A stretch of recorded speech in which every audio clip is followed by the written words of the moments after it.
Today, we sit down with U.S. Congressman Ro Khanna, representing the 17th District of California. We talk about American worker. We talk about artificial intelligence. It's a very interesting conversation. Let's get into it.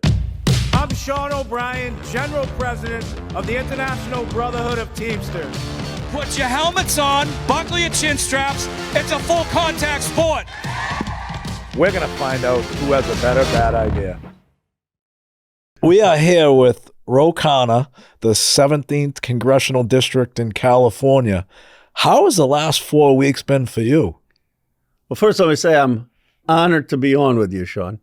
It's been crazy. It's been crazy for two reasons. First couple months, I was fighting with the Democrats to say, we got to figure out why people voted against us and understand people are unhappy with the party, with the status quo, with the things we've done to let jobs leave the country. And it takes some kind of accountability and understand that it's rough out there for folks, not just a lot of joy. And then these last couple of weeks, in my view, the administration has gone way too far with threatening to stop payments with Medicaid and essential services people rely on. And so it's been a pushback to say, how do we protect these? So who is Ro Khanna? Well, Ro Khanna is a son of Indian immigrants, born in Philadelphia, which is a pride today, especially with the Eagles, the night they had last night. Grew up in Bucks County, Pennsylvania. Went to public school. Grandfather spent 4 years in jail alongside Gandhi, fighting for India's independence movement and for social and economic justice. That's where I get my core, my beliefs. And then after school, took out a lot of loans at University of Chicago. Worked on Obama's very first campaign when he was running for the state senate.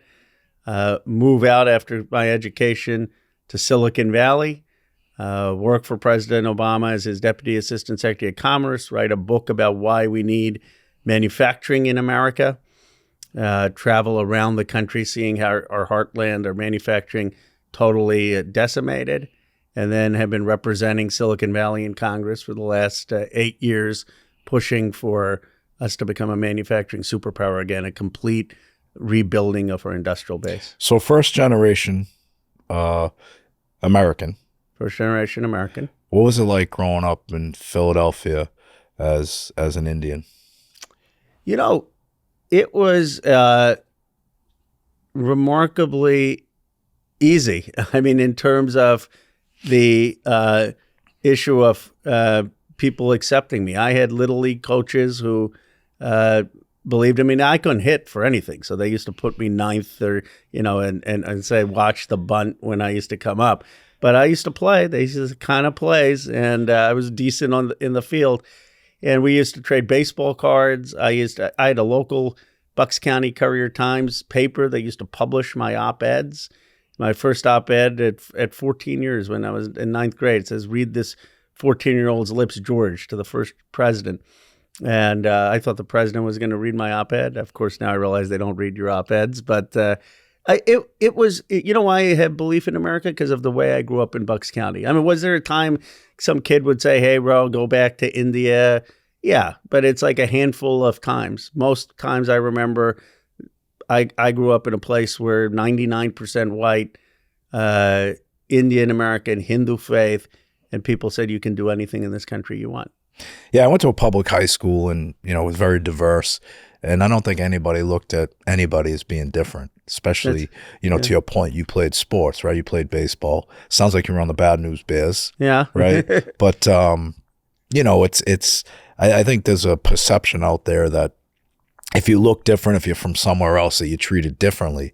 And that wasn't the case in your childhood. It wasn't. And I think it forced me to really understand the country. Because when I think of politics today, I don't think about always the policy. I think about what are the kids on my street on Amsterdam Avenue? What would they think? How would I explain it to them? And the great thing on my street is you had a nurse, you had an HVAC technician. Like, I still remember the names. You had an electrician. You had someone who was kind of the big shot who his house had the pool where we would all go, and he was kind of a vice president of a company. But we all played street hockey together. We all traded baseball cards together. And now I look at life in this country, and it's so economically segregated that, where you have some folks in some neighborhoods and other people in different neighborhoods. And that, to me, is actually the biggest difference in how I was growing up, where it was you'd meet everyone. And for me, I mean, I'm not saying race isn't an issue for other people. For me, it really was not a big issue growing up. Yeah, I mean, those neighborhoods, there was no silos of who was who, whose parents did what. It was just like everybody played in the neighborhood. Everybody, knew that, their parents went to work every single day. I think, to your point, it is a different society now where, number one, you don't see kids out in the street playing. Yeah. Right? So you don't see that interaction. You don't see neighbors going over to each other's houses, having coffee or interacting. It's a whole different society. Why do you think that's like that now? Some of it is the phone. Some of it is that, kids are indoors playing video games on the phone, talking to folks on chat and text, and you're not outside as much. Some of it is that we hollowed out these communities, right? Factories went away, jobs went away, and so we made it much harder. People had to leave to look for work. People's marriages broke down, and we didn't emphasize community enough.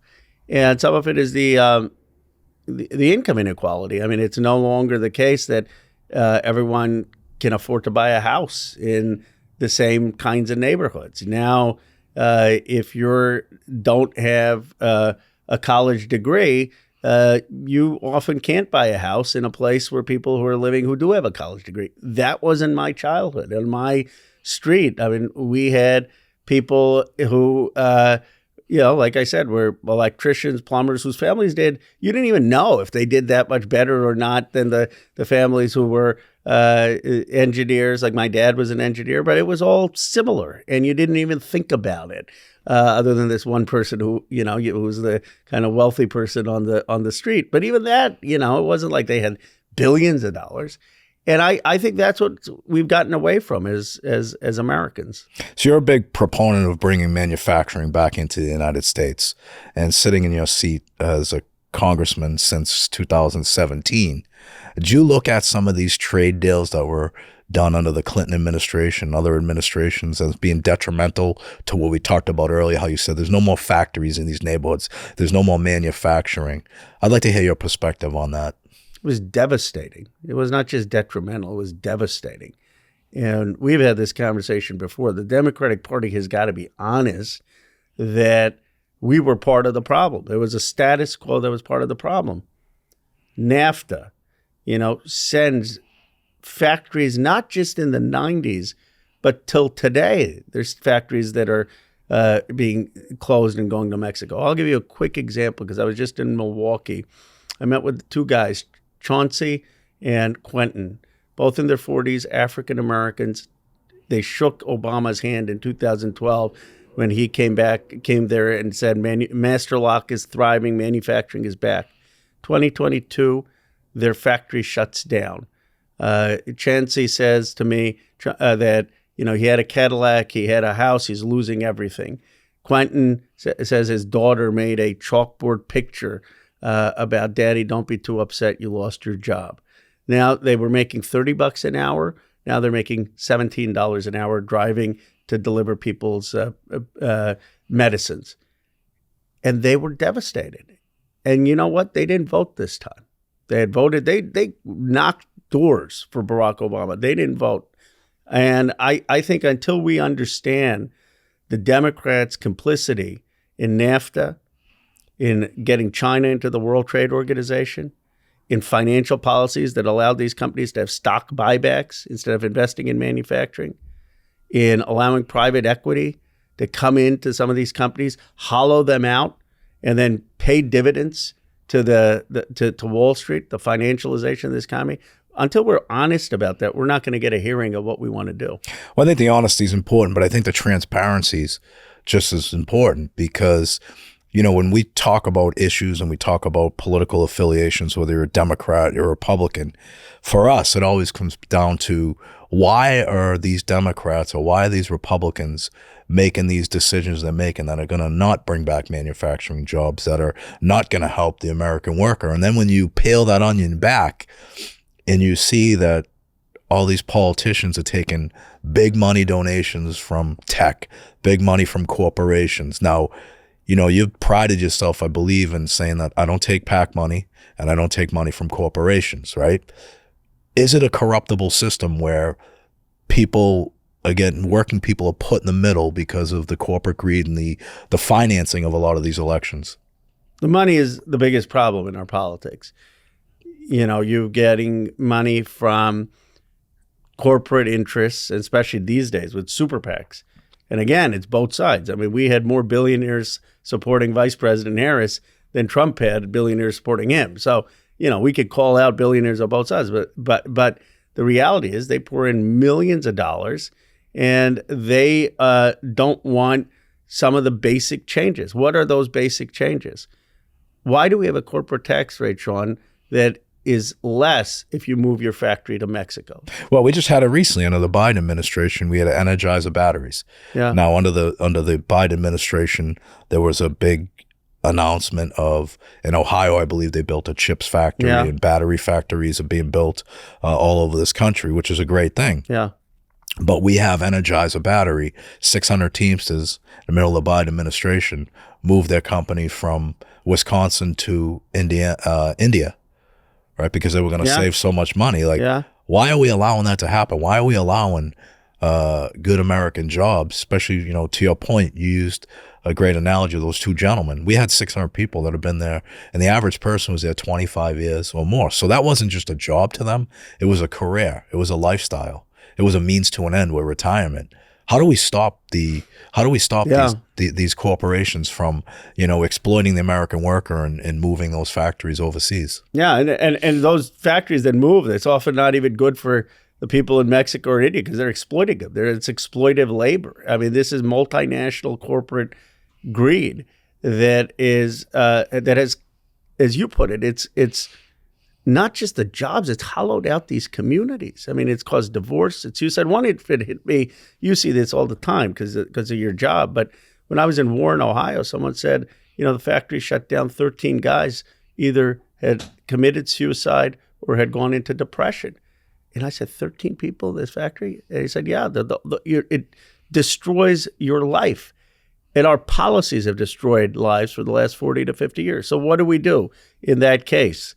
Well, why don't you have a penalty, first of all, that is an offshoring tax if you're going to offshore those jobs because you're destroying communities. You're putting a lot of cost on other taxpayers when you're destroying families and destroying a community. We haven't been able to get that. Why? Because of the corporate lobbying. Why don't you make sure that the tax when someone goes to Mexico or India or wherever they're going, Vietnam, that they're paying at least the 21% corporate tax? Today, they're paying 10% tax. You go offshore, you're paying 10% tax. Why aren't we monitoring when factories are shutting down? You know, I do a thread on Twitter every week. I saw an exchange this week, but we'll get into that later. But I do a thread every week where I just detail all the factories that have shut down in America. And it took me 6 months to try to get that information for the federal government. Shouldn't the president, someone around him, be tracking every factory that closes in America and try to get ahead of it and have our Commerce Secretary say, okay, we're going to go in there and we're going to see either through tariff policy or through providing some financial assistance, how do we keep these factories up? Or if the factory's really going to close, we're going to go in there and see how we can get new factory jobs there. You know what devastates me? I was in Johnstown, Pennsylvania. I've gone a number of times on the steel bill. And they say, oh, Ro, you know, we can't get new steel. They 40 years it's been a decline. You put one steel plant there, you're not going to get 4,500 jobs. You get 1,000 jobs on a modern steel plant. you would transform that town. Well, you wouldn't just get 4,500 jobs. To your point, you get 1,000, but there'd be residual jobs created as a result of having that infrastructure. Exactly. In the United States. Now, we talked a lot, you and I, about manufacturing jobs. I think we dug deep down into Ohio, where that would be a home run to restore a community that's been devastated by factory losses and people moving out and just corporate greed leaving there. I mean, remember Wilmington, Ohio? They had a DHL airport basically that employed that whole town. That left. Thankfully, we've been able to recreate some jobs as a result of it. But what does Ohio mean to you? My wife. It means that's important because you don't want to get her mad. You don't want to get she's from Cleveland and a Browns fan. But Ohio is the heart of the country, right? I mean, Cleveland was Silicon Valley. Cleveland was Silicon Valley about 75 years ago. This was the engine of producing cars, auto parts, producing a new industry, and in all of the whether it's steel, aluminum. It was Ohio, it was Michigan, it was Pennsylvania, it was Indiana, Wisconsin.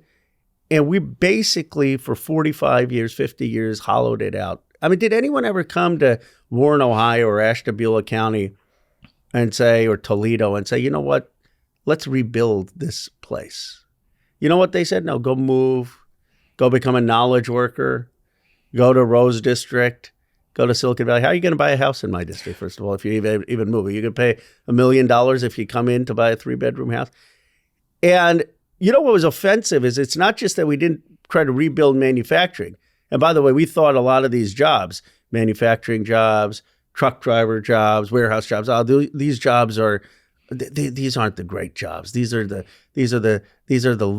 low wage jobs. We could just let these jobs go offshore. That's well, they the were truth. disposable. People thought they were disposable jobs. Where, being a 4th generation Teamster, very proud of the organization. Everything that you have, even today, at some point comes by truck, right? Of course. And those jobs have been very, very influential throughout this country.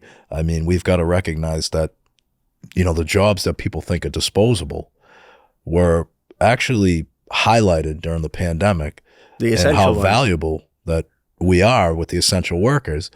But the pandemic's over and people forget real quick. How do we remind people? How do we encourage people to embrace the jobs that were once thought of as disposable because they weren't as profitable on the bottom line of a balance sheet? How do we reinvest? That's the big question. One is those are also the jobs that are probably going to be the safest from AI. I mean, my view is you're not going to have AI, nor should you, driving our trucks or stacking our warehouses. In fact, you have big money, as you know, the fight in California, where we had that bill. And I said, if you've got a truck, I want a human being on it. And, some of the big money was with our governor who signed a bill saying you don't want human beings on it. I mean, you just saw the plane crash. God help us, in Washington. You think Americans want a plane without pilots? Now you want to tell me you want trucks going around the country without truck drivers? It makes no sense. Well, it doesn't make any sense. But again, you get back to California is a great example. You get back to your governor. We work bipartisan. I think you and I have had this conversation, and I've had the conversation a lot with a lot of your Republican colleagues on both the House and the Senate, where people want to protect jobs. They want to protect against technology. But you go to California, where you work across the aisle with the legislature, and you get a bill that's going to mandate that commercial vehicles have a human operator, protecting against AI. And the first order of business, Gavin Newsom, the governor, vetoes the bill. And there was speculation on why he vetoed it, because he's bought and paid for by big tech. Now, I know that you have always been a proponent of creating jobs as a result of technology. Why is a guy like Governor Newsom not embracing, the fact that his state is very high cost of living, not a whole lot of jobs? Why wouldn't he embrace human operators being in vehicles? Why would he try and side with big tech? What is his motive other than looking for a career after politics, right? Well, look, I don't want to take too much of a shot at him, but the reality is I represent Silicon Valley. I get money from individuals. I don't get the PAC money. I don't get big money from tech, and they came to me and they said, "Hey, Ro, I think we need self-driving trucks." And I said, "Hell no, we don't. And you want to have a technology revolution? I'm not going to stop you from building new technology, but that technology has to be used to improve the lives of American citizens. It's citizens that are going to control the technology, not the other way around." And so some of the tech folks were upset at me, but they get over it. But if you want to just do exactly what they say, and they can fund a lot of things, build you your super PAC, build you your funding, then you say, okay, I'll veto this bill, and maybe the Teamsters will get over it in a couple of years. And that's been the mentality. We have Irish Alzheimer's in the Teamsters. We forget birthdays, anniversaries, but we do not forget the last person that screwed us over. I can promise you that. And they don't understand the power in this country is still ordinary working folks. And you know what saddens me is the Democratic Party's view that, some of the working class white folks, maybe we just lost them. Let's just make up for it with suburban voters. You've heard that theory. Oh, 100%. You and I have talked about this extensively, where the deficiencies lie in this present day Democratic Party. And I know, playing sports my whole life and, being involved in union politics, you have wins and losses. Yeah. And the most important thing during your losses is to evaluate why you lost, or how you could have been better, or how you could have won more, right? Why as the Democratic Party, why didn't we do that? Why are we not doing that? It seems after the election there was a appetite to do some soul searching, and there's a lot of great Democrats that did a lot of soul searching, called balls and strikes like you did, saying, we lost the working class people. We were focused too much on social issues. We were focused not on the economic issues and what people really want and need. And needs are important in this country. It seemed like it was going to go in the right direction where there was an appetite to work together. And I know some of the moves that have been made over the last 4 weeks have kind of, stopped that kind of collaboration that we all wanted to see. But is there an opportunity to restart this Democratic Party, refocus on the people that are most important? That's the working men and women in America. Is there an opportunity to do that and also work bipartisan across the aisle? I think there is one on the social issues. I often say the trans ad that Trump ran, I don't think it would have worked against someone like Bernie Sanders. You can have other disagreements with Bernie Sanders, but Bernie Sanders, people knew his focus was working class folks and the healthcare and jobs for people. We have to convince people that we have their back. And the first thing is to call out mistakes our own party made. Look, Trump has broken the establishment of both parties. And he's basically a symbol that people are upset with the policies of this country. It's either going to be a huge opportunity for us where we say, yeah, okay, we listen to folks. We understand that folks have been shafted, and now we're going to come up with a new politics back to our roots of being a working class party and building manufacturing and providing healthcare and education, and we get it, or we're going to continue to lose. And I think there was such an anger, understandably, on our side for some of the outrageous things Trump says that we were unable to look past that. So, Sean goes and speaks to the Republican convention. Well, let's cancel Sean. Anyone who does anything with Donald Trump, well, let's cancel them. That's not how you build a majority party. No, and I think there's a great example going on right now of that. Like, there's no doubt there was some retribution and retaliation for people taking certain positions or not taking certain positions. You look at right now, we lobbied hard, myself personally, to get a Secretary of Labor nominated. Congratulations. You got a very good one. Chavez-Deremer. In the circumstance. Obviously, I'd put someone even more pro-labor, but for a Republican to point someone like that, every Democrat should be voting for that. And I sat on a lot of joint labor management committees over the last several years because of our position and prominence, once again, as an influential union. And, when you sit on these committees, you see people that are working for union-busting law firms, some of the biggest ones in the country, actively saying they want to be the Secretary of Labor. Why is no Democratic president? I'm not asking this in in jest or to flatter you. Why has no Democratic president picked up the phone and said, Sean, do you want to be Secretary of Labor? Like, you would think, you put a business guy Secretary of Commerce, fine. But why wouldn't you have someone like you be the Secretary of Labor? Well, they had Marty Walsh under the Biden administration. I mean, he came out. He was a politician. I mean, but he was a politician. Yeah. He came out of the laborers. He started out as a laborer, but the majority of his career was. I like Marty. Yeah, Marty. I tell you, Marty Walsh. Speaking of Marty Walsh, I mean, he was a state rep. He was a laborer, state rep, then became the mayor of Boston. Marty was a great fit, I think, as a mayor and as a Secretary of Labor, because he understood, as the mayor of Boston, you have to work. You've got a lot of social issues in the community in Boston where I grew up. You also have to navigate through development and business, but also, take care of the constituencies that, you grew up with and the values that you grew up with, blue collar. And he did a great job navigating through that. And I think to your point, yeah, let's put people in there that actually know how to work with labor, know how to work with an administration. And I think Laurie's going to be great if she's confirmed. But the problem right now is, we talk about collaboration, right? Working together. Right. Let's put this genie back in the bottle, right? And figure everything out. But I've been on the phone the last 2 weeks talking to senators, Democratic senators, and well, we don't like Trump's move on this. We don't like the administration's move on that. So we're going to withhold our vote. How is siloing certain issues and leveraging them against something that's right for American workers, American people? And this is a nominee that comes with not much controversy at all. Yeah. And is for American workers, voted for the PRO Act in its old form.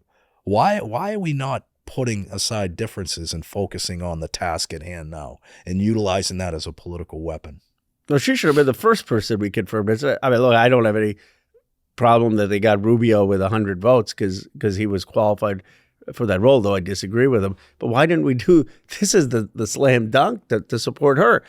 I understand why some of the senators are upset and furious at what's going on. You want to put a hold on any Secretary of State nominee because they're gutting USAID, fine. You want to put a hold on Department of Education because they're saying they want to eliminate Department of Education, fine. But while you're doing that, why not show some good faith and say, if you appoint people who are going to help the American workers, then we're going to be for that. And I don't understand even why that's just smart politics. What's the thought process behind that? The thought process is the activists. Some people come back and say, look, it's the reason that people were upset at you. I mean, if you go and shake hands with Donald Trump and if you go and do anything to work with him, then we're going to say no, right? I mean, and that I think is why the Democratic Party is in the place we are. But what's the alternative to Laurie Chavez-Deremer? Like if I'm a senator, Democratic senator, and I'm saying, hey, Trump administration pissed me off over here because we tried to get into the, Department of Education, right, wouldn't allow us in. So now I'm going to vote against Laurie Chavez-Deremer, who is actually good for working people, who actually is the best alternative. Why? Yeah, I mean, their view is, some of these senators' view is, okay, we're going to vote no on everything. Well, first of all, where were you when a parade of far more extreme Senate people got through the Senate? And this is the wrong fight. This is the fight that the Democrats don't want to be on the opposite side of. Because the whole game, Sean, for my view in our party, I think on a lot of issues, we're more with the mainstream on things. I mean, I don't think that people want a funding cut for funding in their schools in working class neighborhoods or for kids who have disabilities. They don't want to repeal a birthright citizenship. They want sensible border security, but a lot of the things Trump's talking about are extreme. But the one thing that we got to realize is we lost working class folks. Mm-hmm. And we're not going to win them back if labor leaders like you and others are saying this is a good person. And by the way, I served with her. She voted for the PRO Act. And then we're saying, okay, for politics, we're not going to put her in. Why not put her in?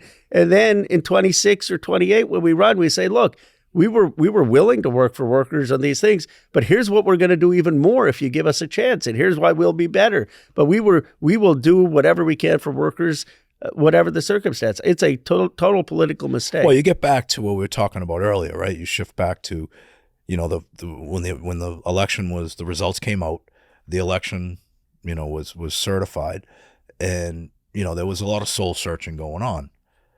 And this is something that doesn't require any soul searching whatsoever. Should be, look, she's good for American workers. Let's show some good faith. Let's confirm her. Let's move on. Let's fight the other battles that really, really, you know, that are controversial. So, I mean, it's just mind-boggling to me. And, you know, the tough part is, you know, you look back and who actually is getting put in the middle here of this fight. You know, we thought that, hey, you know what, there'll be, and the Republicans have a lot to prove as well. Yeah. Because what they were saying through the whole election, and we've talked about this a million times, is they want to be the party for working class people. And there are a lot of good Republicans we're working with. You know, Josh Hawley, Senator Marino from Ohio, newly elected. You know, he's got the same passion as far as Ohio goes, and they want to work together. They want to actually get some things done on behalf of American workers, where, you know, being a U.S. Senator, being a congressman or a congresswoman, we understand there's a lot of balls in the air. You got to juggle. There's a lot of decisions. But the thing that I'm seeing right now, it seems like we're being the pawn in the grand scheme of things, and we shouldn't be. And you've got the power. Look, one of the things I loved about your speech at the Republican convention was you went and you didn't kiss ass to Donald Trump or to the Republicans. You called them out. I was like, is he really saying this? You talked about corporate greed in the Republican convention. You said you can't treat workers as pawns. Yeah. You can't offshore jobs. You can't have corporate tax breaks. I was like, good for you for telling a bunch of those billionaires and millionaires sitting in the suites in the Republican convention had to listen to you basically tell them off. Well, you know, the thing is, we were there for one reason. It was to highlight the American worker, right? And showcase how valuable we are. We would have gave that same speech at the DNC because those billionaires that were at the RNC, would have been other billionaires in different sectors at the DNC. So that speech would have rang. And it was funny, that speech, it was a couple days prior to when the assassination attempt happened on Donald Trump's life. That was awful. Yeah. You know, the speech, and just so we're clear, is, you know, when we went in, we had to submit the speech a few weeks prior, and they wanted to change that whole speech up, the people from the RNC. And we went to the administration, Susie Wiles, who is the chief of staff now. And I said, look, they want me to change this speech. I'm not changing it. We worked hard on it. It's exactly what needs to be said. She goes, I don't care. She goes, Sean, say whatever you want. She goes, but, you know, you're going to have to talk to Mr. Trump. So I called Mr. Trump up and I said, look, they want me to change my speech, and I'm not doing it. My message is clear. It's calling out balls and strikes. And, you know, he says, Sean, I don't give a shit. Or he said, I don't give a fuck what you say. Say whatever you want. Yeah. So when I went up on the stage, it was funny because, you know, my initials are SOB, right? Sean O'Brien. You're born for greatness. Oh, yeah, you're born, you son of a bitch. Imagine that. So, you know, a guy almost gets assassinated, and he's on the stage 2 days later. Yeah. So I give a nice accolade saying, he, like him or not, of course, some people like him, some people don't. Was right? shaken by that. And, you know, you take an attempt on a president's life or a former president's life, pretty big deal. It's a huge deal.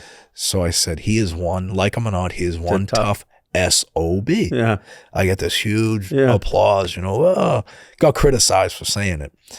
And then when we started unloading about the true failings and sentiment about corporate America, corporate elitists, how workers should be treated, that applause went from standing ovation. And I'm looking out in the crowd. Right? They didn't know what hit them. And they're like confused. Should I be clapping for this or no?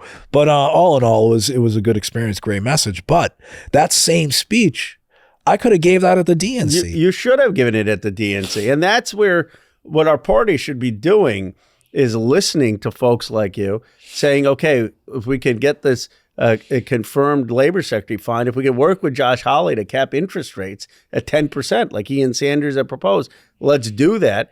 But then call the balls and strikes. If they're actually not going to deliver on the PRO Act, then we say, okay, we would. If they're not going to, if they're going to give tax breaks to corporations to move offshore, call them out on that. If they're going to put NLRB folks who are not going to support union organizing, call them out on that. But we have no credibility to call out the balls and strikes on the other side. if we're not calling out the balls and strikes on our side. Well, yeah. I mean, look, you look at the USAID situation, right? That's been controversial because I don't think anybody, if you're just a John Q. public going to work every single day, and you're paying attention a little bit because, look, social media highlights every debate. And, you were in one this week. And we'll talk about that in a little while with our vice president. Yes. And, you highlight some of this stuff USAID. Now, we both live in Washington, D.C. for the most part, and I live in Boston when I'm home. And there's a lot of people in our communities that need a lot of help. Yeah. Like, how do you justify, like, $50 million in condoms to Gaza? Yeah. Right? How do you justify, I think it was $200 million to irrigate poppy fields for the Taliban, right, in this USAID, when we have these wildfires in your home state where we don't have the infrastructure to fight them?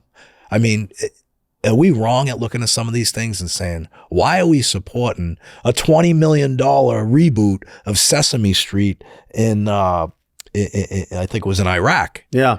Why are we supporting some of this stuff when we could be reinvesting, to your point, American workers, American infrastructure? If I'm reading this stuff, am I wrong? No, yeah. Look, on the condoms point, my understanding is, I'm not saying that was right, but my understanding was to Ghana, not Gaza. The only reason I clarify that is because Gaza has gotten so much negative attention, and they generally do need the help of the world, given how devastated they've been. But look, here's what I would say. I mean, is that like a campaign, condoms for all? If we want to lose more states, But look, the total USAID budget, I'm going to get to your point, but the total USAID budget is 0.1% of the federal government. So we got to get a lot of people think it's 20%, 25%. We just need to let folks know that, look, this is important, but this is not why we aren't investing in manufacturing or jobs. The reason we aren't investing in manufacturing or jobs is because the big cats in Wall Street are getting tax breaks on dividends, tax breaks on stock buybacks, tax breaks on offshoring. But should we have a review of this spending? Yes.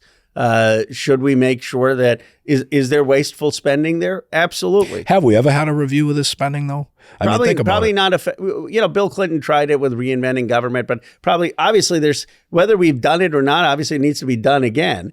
And that's why when Doge was first announced, and I've known Elon for 15 years. He praised my first book. He blurred my first book on manufacturing. So I've known him for a long time. I said, Elon is probably going to be able to identify some of this wasteful spending, not just in USAID. The biggest part is the Department of Defense, almost $1 trillion, and we're not getting the national security that we need.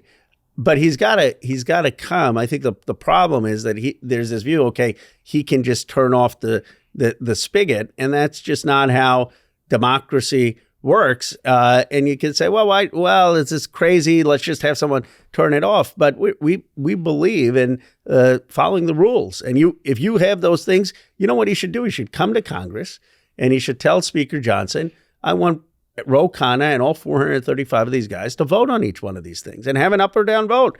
And then if I go and vote for $50 million for condoms somewhere, my constituents and all of your members will see it. But I don't understand why he can't just force us to vote on these things. But how long would it take to vote on this stuff? I mean, would it be something that just got dragged out in bureaucracy, right? I mean, there's a lot of bureaucracy. A lot of things don't happen overnight. And clearly that hasn't been a subtle approach with this administration going in. If you got your way and he had to come before Congress, do you think it would be time consuming? Do you think it would take the focus off of some major problems that need to be addressed? It would be time consuming. And that's why our democracy is messy. And, we're not China. We don't do things right away. But why is it important? Because, maybe he has consensus on a bunch of stuff with USAID, but when the portals on Medicaid shut down for just 5 hours, people were freaked out around this country. I mean, I was talking to someone, a Trump voter in Pennsylvania, in Johnstown, Tracy. She said she voted for Trump because she wanted no tax on overtime, no tax on tips. Her mom's in the hospital, relies on Medicaid, and she still would vote for Trump, but she got freaked out with those 5-6 hours where those portals were down. So there's a reason you got to go to Congress before stopping this funding, because there is a lot of funding that people rely on. And my view to Musk would say, look, I didn't come to Washington to give some report to Congress. I said, look, you've got the control of the House. Move this stuff, force us to vote. You want to recommend a certain percentage cut in some of these agencies, then justify it and put it up. But don't. I think it's him stopping things himself that has caused negativity. The other thing is, Sean, I believe this just based on getting back to how I grew up in Bucks County, Pennsylvania. I do think we're hurting and people want money for our own communities, but I think this is a very, very compassionate nation. And I admire George W. Bush and what he did in getting AIDS medicines to Africa. I admire what we've done to help stop malaria. And I think the American people, if they really think that 0.1% of the budget is going to actually do good things to save lives for kids, would be for it. I think what they hate is this, that their tax dollars are being wasted. Yeah, I mean, it sounds a lot more less spending when you say it's less than 1% of the budget. But when you got $200 million and you got $50 million in condoms and you've got all these millions upon millions of dollars, it adds up. It adds up. And if I'm a working class person and I'm struggling to pay tuition and pay my mortgage, I look at this and I'm like, this is a bunch of bullshit. The Republicans are right. Yeah. Right? Because on the surface, but to your point, you're fighting malaria, people coming over this country. You don't want them coming over here with diseases that are going to spread. I think people can understand that or justify that to a certain extent, but we're still hurting in this country, and we're giving aid to terrorist nations that try to destroy us. Well, right? that needs to stop. That's a problem. That needs to stop. That's a major problem. There's certainly and the review has to take place. But the anger, and I get the anger because it's a simple thing for people to be outraged about. But where is the anger? And maybe there will be, of why do we have a tax code that is giving all these breaks to corporations that are sending our factories off? Well, that's the other war, right? The war on American workers is the corporations. But just getting back to this for a minute. Yeah. I'm looking at my son and daughter enlist in the service, goes over and fights, defends this country. They're in the no. I said if my son and daughter did, right? And they get wounded or they get killed or they come back with mental illness. And then I find out that our government, the one that my son and daughter fought for long and hard, paid the price, ultimate price, some with their lives, some with their mental illness, and we're giving $200 million in infrastructure to the Taliban for water treatment. It kind of doesn't sit well, right? Or would it sit well?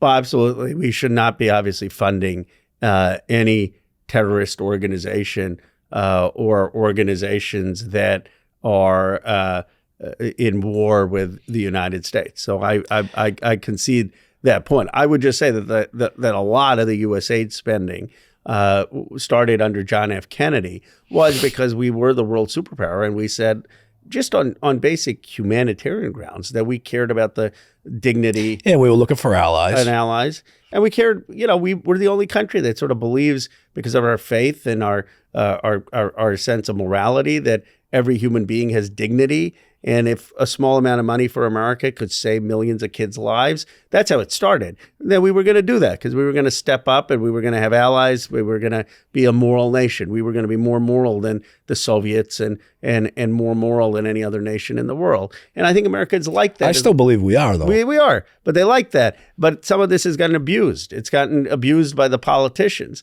Afghanistan is if money was going into Afghanistan, because look, when we left, and I think it was right to leave. We can argue about how it happened. If we said, look, we owe an obligation because we was there so long for women and children there, and we're going to get some money so that they can have a decent life because we were there for 20 years. I think people would be fine, but it can't be going into the wrong hands of the Taliban government that's actually oppressing women. So, these are things that certainly need to be looked at, and that's why I think the Democrats can't come out and just say everything they're doing is terrible. Well, I mean, that's what it seems to be. And you got to credit the Republicans for releasing that list because, I mean, the average American's looking at that list going, this is where my tax money's going. This is what, you know, we're supporting other nations. I can't even afford to send my kids to school. Yeah. I can't pay my mortgage. Eggs are $8 a carton right now. So, I mean, it is a strategy, and I'm sure it's something that was well thought out before they released it. But it does resonate. I mean, look, when you're an American worker, you're an average person, you're running your household on a budget every week. Yeah. And you don't spend foolishly, because that could mean you could be on the street the next day. And I think people are looking at some of this stuff with USAID and everything else as something like unnecessary spending. We've got plenty of people we could take care of in this country that need it, deserve. We got mental health issues. We got addiction. We've got homelessness. So, I mean, some of that stuff does resonate. And to your point earlier, you know, let's take a look at what is not relevant, what shouldn't be there. We understand we need allies throughout this whole world. But, you know, supplying nations with, you know, prophylactics is not winning a Nobel Peace Prize, is it? I can't argue with you on that. I think what's sad, though, is that, and I'm not questioning that there isn't wasteful spending there and that it doesn't offend people. And I get you're working, you're trying to pay the mortgage, you're trying to pay rent, and then you see your tax dollars, some of it is going for condoms to some other country, and it's just outrageous. I get the outrage, but the challenge is what has happened over the last 50 years is people keep pointing out all the ways the government has been screwing up, all the ways government has been failing them. And the reality for an average American is that you do need the federal government to do certain things for us to have a decent life. That was FDR. I mean, that's what built America. You need the federal government to be able to help with investing in manufacturing and having the right tariffs and tax policy. You need the federal government, in my view, to have everyone have health care in America. What do you think about the bold move on the immigration the last 4 weeks, as far as the borders and shutting them down? Do you think that was necessary or extreme? We may disagree on this. I mean, I think it was a mistake for Biden to allow 8 million people across the border. I don't know what was going on in terms of just having it secured, and I would have it secured. I would make sure that anyone who was convicted of a crime in this country was deported. You know, if you're convicted of whether it's armed burglary or, God forbid, murder or rape, you should not be in the United States. But I don't agree that people should be deported right when they're or detained right when they're arrested. I think there should be due process in this country for every individual. And my hope is we could just get to a common sense place where we have a way of having immigrants who want to come here, work hard, pay taxes, contribute, come in, but they got to come in legally. Legally. I mean, your parents came in legally. They came in legally. My great-grandparents came in legally. And you know, I think everybody embraces immigration. Not everyone. Well, no, but I mean, if it's done the right way, if you're coming into this country, and I've said it, you know, 1,000 times, and I stand by it, with the sole intention is to create crimes against women, children, sell drugs, or basically just not be a good person in society, you don't deserve to live in the greatest nation in the world. Yeah, you're absolutely right. Look, my parents came here, and I was born in Philadelphia.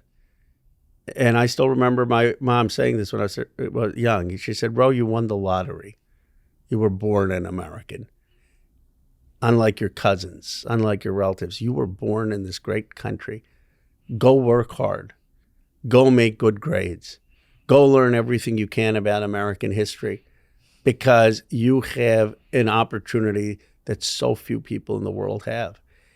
And I think most immigrants have that kind of patriotism. And I say, my parents didn't talk about my rights. They talked about my responsibilities. I think it's perfectly appropriate to ask immigrants coming to this country, make sure your kids learn English. Make sure they learn about our Constitution. Make sure they learn why America is the greatest country in the world. Make sure you bring them to the batting cages. They have to have a better average than you did, right?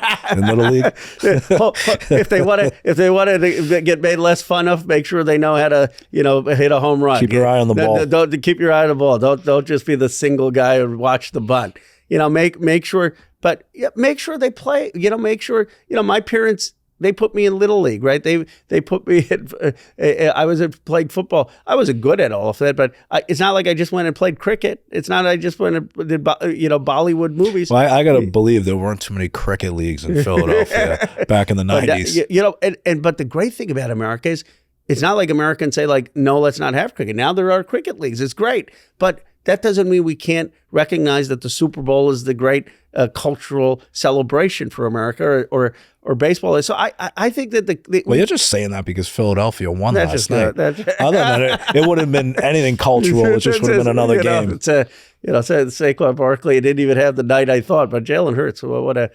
a time. And the Phillies fans, I grew up, unfortunately, when I was rooting for the Phillies teams between like 80 and 94, they never were as good. And so the Philadelphia fans are still scarred by, they always blow it. But last night they did. But my point is, we've got to expect of immigrants an embracing of American culture and opportunity while contributing their own things, right? And that was my experience. We're of Hindu faith.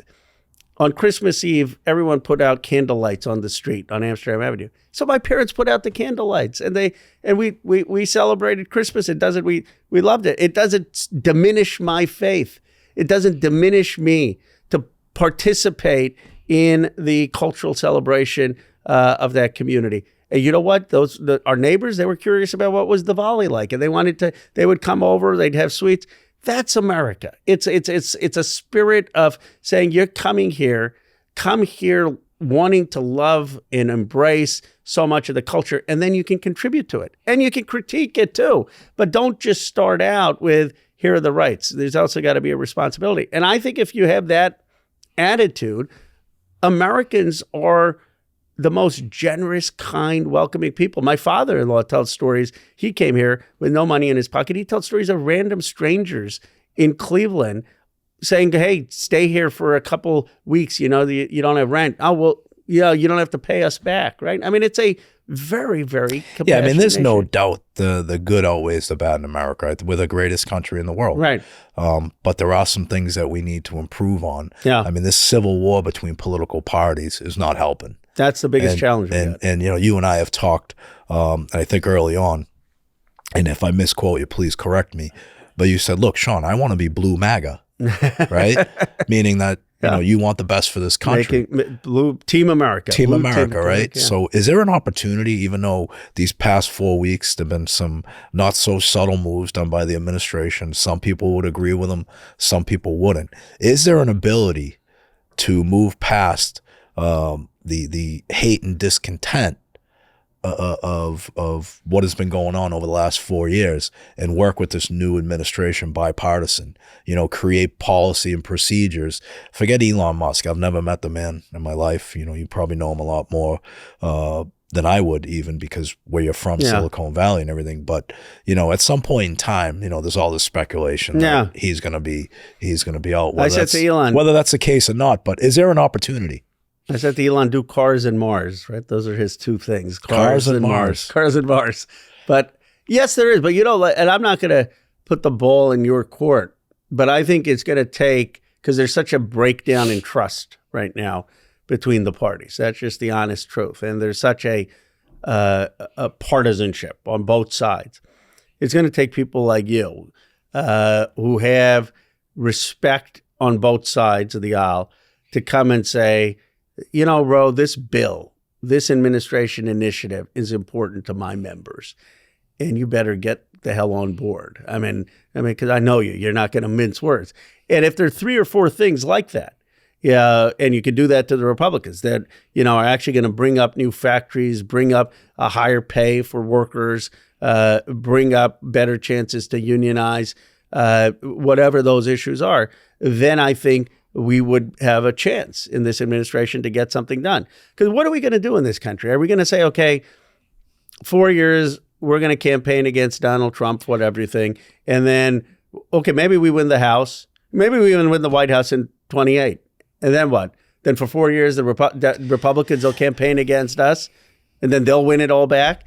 And guess what? 8 years later, what's changed? Democrats have gotten our turn to be in power. Republicans have gotten their turn. But the workers have gotten shafted. Yeah, that worm turns every 4 years, right? Or potentially every 8 years. And the people in the middle that are in the shit sandwich are working class Americans. Yeah. And my fear right now is that there's a lot of speculation on, whether this administration is going to be for working people or not for working people. And the proof's in the pudding. I always tell people, especially recently over the last, several weeks, I'll talk to you on the 101st day, because we'll get a good gauge on what direction this country is going. But my job is to navigate through, critical situations always, whether it's organizing new members, whether it's negotiating collective bargaining agreements. And, the reason you get results is having dialogue. You may not agree with the person on the other side of the bargaining table with you. You may not agree with even your members at some point in time.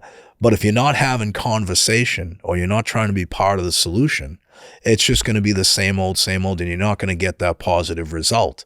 The same should hold true, though, in politics, shouldn't it? Because the people that you are elected to represent are the constituents that may need that factory to work in. They may need that job in your communities. And if you're in a pissing contest with your adversary in a different political party, you're losing focus on what's important. And those are the people that vote you in. Yeah. And how do we get that mentality back of who we actually work for? I know my job, I work for 1.3 million members, and I get criticized by my members with certain decisions we make. But you make those decisions based on the whole demographic of who I represent. How do we get those values back? Look, you're absolutely right. I'll be a little bit introspective on this podcast, because we've had a friendship for a while. We'll get into my exchange with the vice president, but one person who I'm very close to, a senior person for a very, very successful politician, I said, how did that exchange go? He said, Ro, I think you looked fine. I think you came out looking okay. But, I didn't love the whole thing. I said, you didn't love the whole thing? I thought you said I looked fine. He said, the American people don't want you guys, vice president, Congress people, engaged in a Twitter fight. They want you focused on their needs. So 20 years ago, when Twitter wasn't around. They want you focused on what are you doing to improve their lives. And you guys, it doesn't even matter where the exchange is, who's getting the better exchange. You guys are missing the forest for the trees. You're out there thinking of what's a one-line zinger, what's a pushback, and what the people want is, what has Ro Khanna done every day to move my life and make it a little better?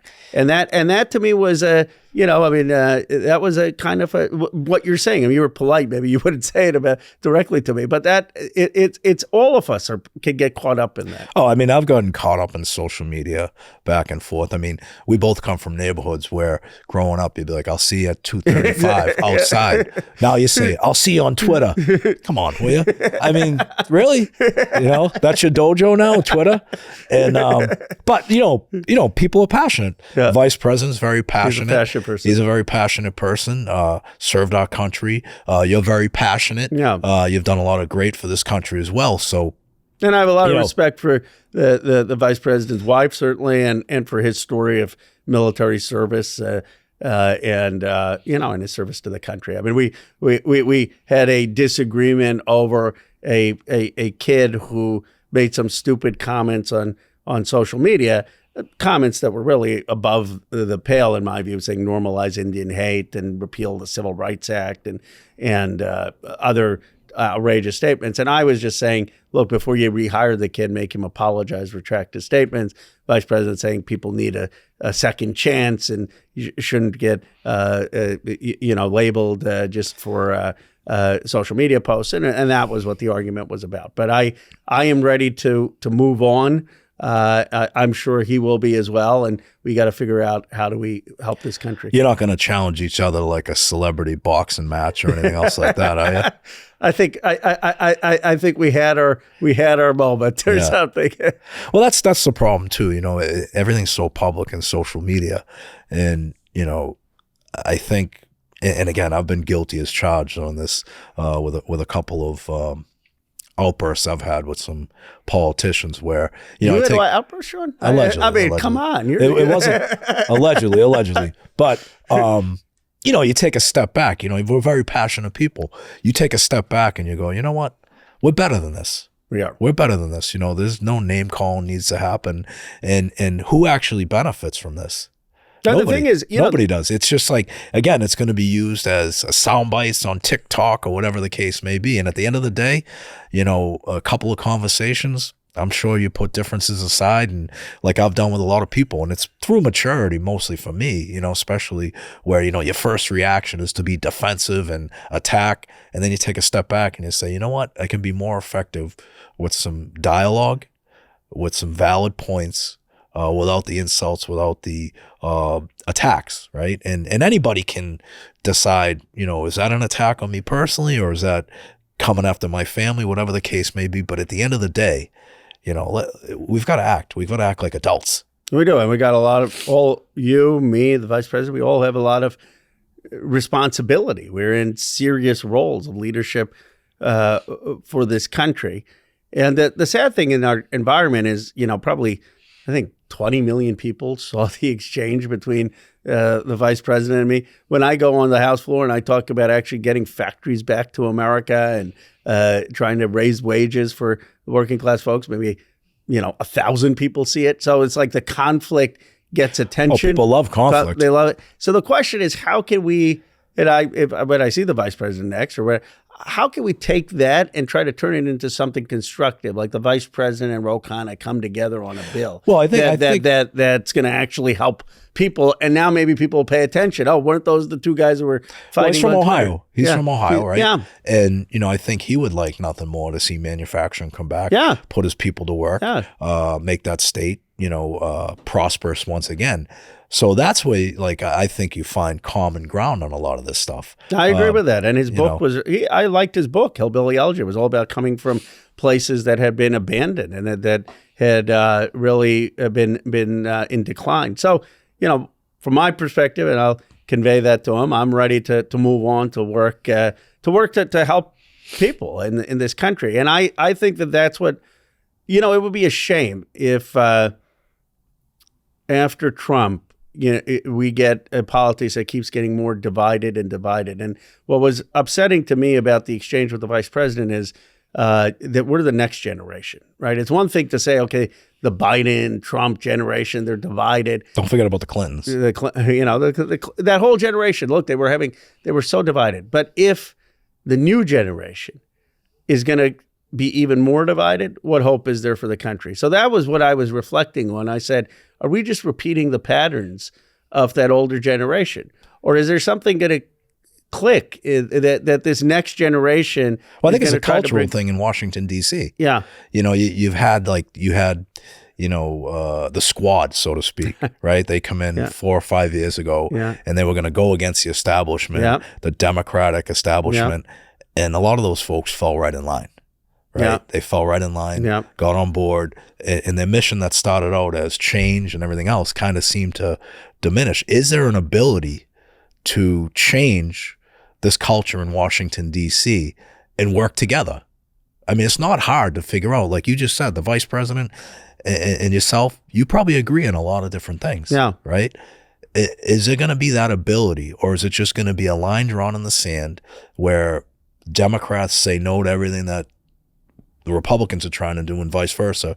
Republicans are going to say no to everything the Democrats are doing. And that's just going to be the same old. And people didn't vote for the same old. They didn't vote for the same old. I think there will. I hope there will. When it came to DOGE, I tried to say, look, I'm going to work to look for commonality on wasteful spending, on Hawley. I love what he's doing on capping interest rates. If the vice president, I do too. You know why? I just looked at my American Express bill this month, and I've got a 20-year-old sophomore in college. Oh my gosh, who's been running that bad boy up? So 10% seems 10% works for me.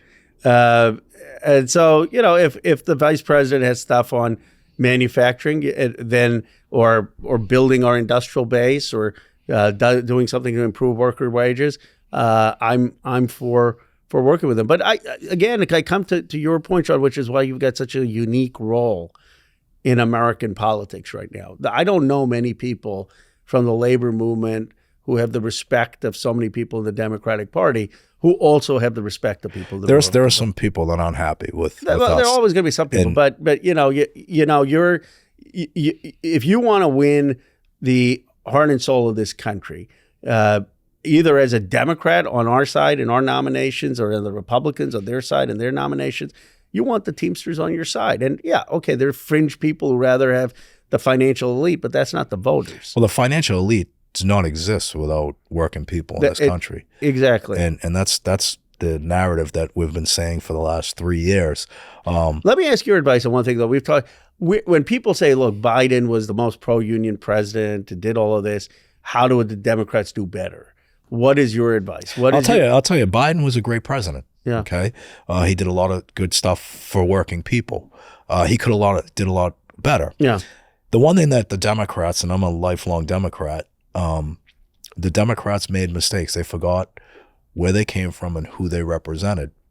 And I've said this before in many interviews, is people don't like to be told what to do.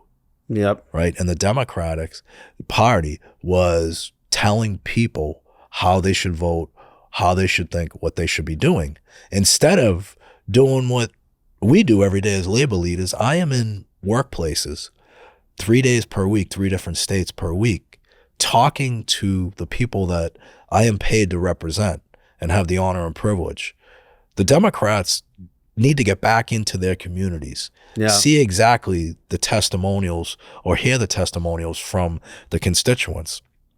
A lot of people out there are suffering. A lot of people are hurting. There's no joy. And they need to be represented. Yeah.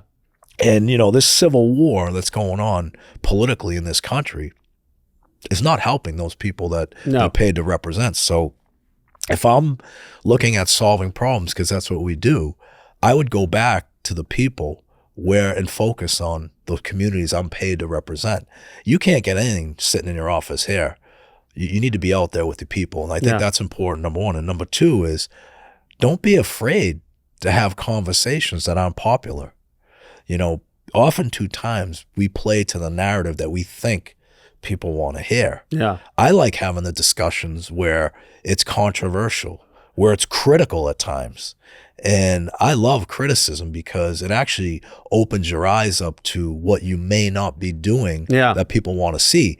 And I think part of the Democrats' problem in this election was they didn't like the criticism.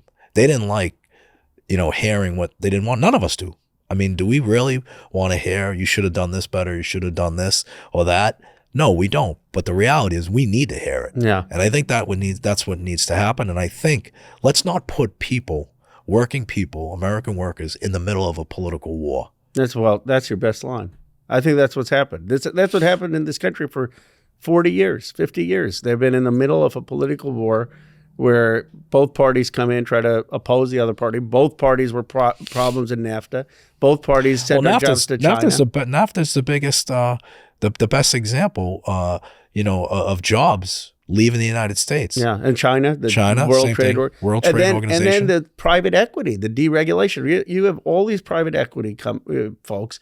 They come in, they take a factory, they take a company. You know this because they deal with it all the time. They lay off the folks, and then they pay the dividends to their folks. They'll bankrupt a company. Yeah. And what happens at that point in time? The worker is the last line of creditor.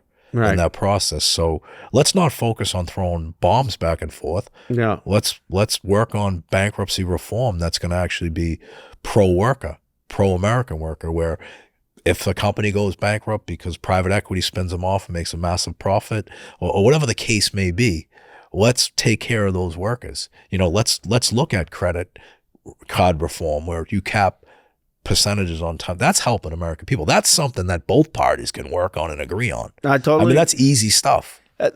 I realized we had a problem when I saw those Teamsters polls and, how many of your members were going to go for Trump. And I had a heated conversation in my party with folks. And I said, if we're losing people like Sean O'Brien, who's been a lifelong Democrat, and his members, we got a problem. And it's not just race and gender. Well, I think part of the problem was... It's not just because that's what everyone was saying. And I said, I'm an Indian American guy. I talk to them all the time. Yeah. It's not just that. There's a deeper... I'm not saying race and gender in America don't have an issue, but if you're losing 60 to 40, 70 to 30, there's something else going on. Well, that goes back to what we said earlier. about getting into your communities and talking to your people. Right. We were talking to our members for a year, and it wasn't through just polling. We were actually in the workplaces, 4 a.m, midnight, talking to people in factories, talking to our members at UPS, talking to our members at United Airlines, which we're in a battle right now with that. Yeah. That's my new white collar crime syndicate we're focused on. But we are talking to those members. Yeah. And they're telling us, we're not voting Democrat. What have they done for us? We're out here struggling. The cost of, tuition, the cost of eggs, the cost of gas. That's what's important to us, being able to afford this. Yeah. The social issues are very important. And since 1903, the Teamsters Union has a huge history of fighting for social justice, social inequalities, and we're going to continue to do that. But this whole election was based on economics. That's what. So for the record, I would say, at least 90% of your members would be open to voting for someone of a different race or different gender if they had a right economic. No doubt at all. That's my view. No doubt at all. And that's the politicizing. Yeah. This race, politicizing everything. It has nothing to do with that. It comes down to pure economics and what's in the best interest of this country. And that's what the Democrats have got to get back to, the bread and butter of how we're going to stand up for working and ordinary Americans. So what's a day in the life of Ro Khanna like? Well, other you got great hair, number one. That's got to take a little time to do in the morning. I don't have the hair of Summit. The guy works for me. My sons would call that a great head of lettuce, by the way. So, well, you got the hair for Teamsters president. Yeah, you got like Michael Chiklis from The Shield. You got the. I look at you. I say, okay, there's a Teamsters president. So ruggedly handsome. And these are the best parts of my day, where I get to talk to folks who have really thought about stuff deeply, or you are in touch with what people think, but you have different ideas, and then I get to be. Well, we have better bad ideas. No, well, you got idea. Your heart's in the right place, and then I get to say, okay, Sean said this. How do I put this into practice? How do I get legislation? So you already have me thinking today about, well, is there something I can do with the vice president on manufacturing? So then we'd go back. I'd go to my legislative team. I'd say, okay, let's look at what we could do with the Josh Hawley. Let's look at what we could do legislatively. We come up with a proposal. We then work to try to get Democrats on board, Republicans on board. We are doing a lot of media, because these days, if you're not talking about what you're doing, no one knows what you're doing. So media, let's talk about media. Yeah. All right, you were on MSNBC this past weekend, I believe. Yeah. And media had a strong presence in this election. And it had a strong presence, I think, negatively in some respects during the campaign. The CNNs of the world, the MSNBCs were criticized. Fox was criticized as well. But I think the one thing that is clear and evident, mainstream media is not as influential as podcasts, as social media. How do you plan on utilizing, or how should someone plan on utilizing, these podcasts, these social media platforms? Is that going to be the demographic that people are going to focus on, the 18 to 35-year-olds? Yeah, I think it's the whole game. And there's a friend of mine, Luke, who's a firefighter in Nevada, and he picked up that Robert Kennedy was rising well before any of the polls did. I said, Luke, why is he doing so well? He said he's going on every podcast. And my guys, they got a lot of time when they're at the fire station, because they often have night shifts or things, but they've got hours, and they listen to these podcasts. And they got to know Robert Kennedy. It's like you actually got to know him. And on MSNBC, you get 7 minutes. You're scripted too. You're scripted, and you got to make your points. You got 30 seconds for people having this conversation with you. They may like me, they may not like me. They probably get a sense of, okay, this is what he is. This is Ro Khanna, right? And he kind of admitted some of the places where he went too far, and he's thinking, and this is what it'd be like to have dinner with him. And I think it's not just that you're reaching more people. It's that you're reaching people in a way that they get to know you. Well, the narrative's not controlled either. The narrative, and this was, I think, one of the biggest mistakes that the vice president made, And it's because it was an old theory. Look, there's a chance that some of the stuff I said today, someone could clip it out. It could go on Twitter. It could go on media. And they say Khanna made some statement that was wrong, right? That upset the Democratic powers to be. And anytime you do something that you speak a lot, you're going to make mistakes. Sure. And so people say, okay, well, we just don't want to speak. We don't want to. We only want to be in controlled settings.